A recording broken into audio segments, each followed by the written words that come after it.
تو این ویدیو قراره به شعرهای مثبت 18 منشوری سعدی بپردازیم.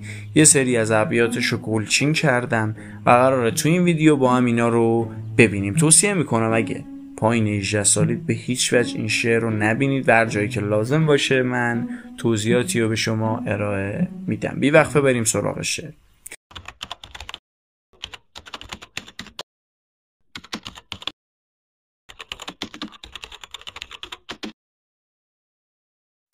تا چه آید بر من از همدان من و از بلای شیر من بر جان من. همدان حالت تناسلی مردانه، شیر هم جای شک بگذارید. چه داستانی قراره به خاطر این همدان به سر من بیاد، دهنم رو سرویس کرده.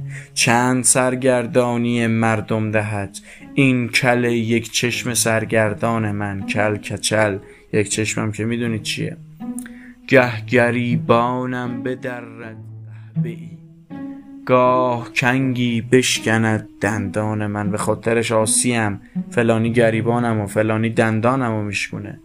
درد بی درمانم از حد درگذشت، غافل است از درد بی درمان من. به خاطرش دهنم سرویس شده. گویان گلبرگ خندان آورد، رحمتی بر دیده گریان من. گه ببینم این خود، دقت، گه ببینم این خود در آن او. دولت این باشد که گردد آن من. امیده که این دخترک زیبا رو یه رحمتی بیاره و این خودم رو در آن او ببینم. روز حسرت میگذارم تا شبی، گنبدش را تر کند باران من. کل روز حسرت میخورم بالاخره تا یک شب بتونم گنبدش و پشتش رو به وسیله باران پایین خودم خیس کنم. سرو قد تو خمیده کی خواهم دید، کی قراره ببینم این قد بلند و راست تو خم میشه. حالا چرا قد خم میشه؟ مگه میخواد چیکار کنه؟ لعل لب تو مکیده کی خواهم دید، پیراهن تو به تن خیالی دیدم. شلوار تو را کشیده کی خواهم دید. عجب از می طرب افزاید و مردی خیزد، و از طبع گیا خشکی و سردی خیزد. در باده سرخ پیچ و در اون سفید، که از خوردن سبز روی زردی خیزد. میگه شراب باعث خوشحالی و گستاخی میشه، خوردن گیاه باعث خشکی و سردی میشه. پس چی کار کن؟ برو سراغ شراب سرخ و اون یا که اون سفید، که خوردن اون سبز و سیاه باعث زردی و مریضی میشه. سعدی معتقده که سفیدا انگار بهترن.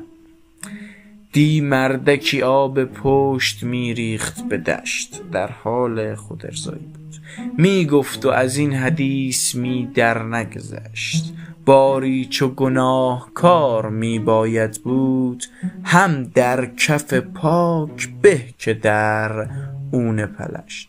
میگه دیروز یه مردی داشت یه کاری انجام میداد، خود ارزایی میکرد و مدام این صحبت و سخن روی لباش بود که وقتی که میخوایم گناه کنیم بهتره که تو کف دست پاک خودمون گناه کنیم تا در اون ناپاک دیگران.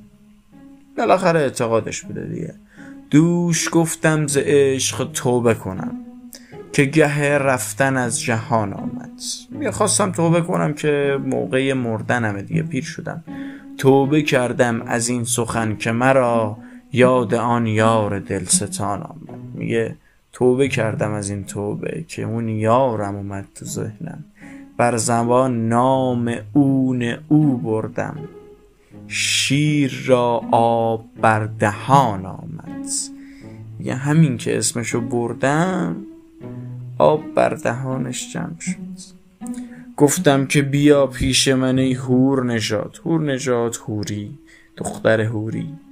گفتم که بیا پیش من. گفتا که بیار تا چه ام خواهی داد. گفتش که به من چی میدی اگه بیام پیش تو حال بدم بهت. گفتم که دعا کند به تو مادر من. گفتا به دعای مادرم خواهی گاد. میگه بهت چیزی نمیتونم بدم، به مادرم میگم دعات کنه. میگه میخوای که من به مادرم، دختره میگه میخوای من به مادرم بگم که دعات کنه که یک کسی رو برای کارت پیدا کنی؟ تیکه میندازه دیگه. روی زیبا و جامه دیبا، عرق و عود و رنگ و بوی و هوس، این همه زینت زنان باشد. مرد را شیر و شایه زینت بس. میگه روی خوشگل و لباس خوشگل و بو و رنگ و این داستانا باعث زیبایی زنان میشه. زیبایی مرد چیه؟ چی باید داشته باشه؟ شیر و شایه. آفرین. بدرود.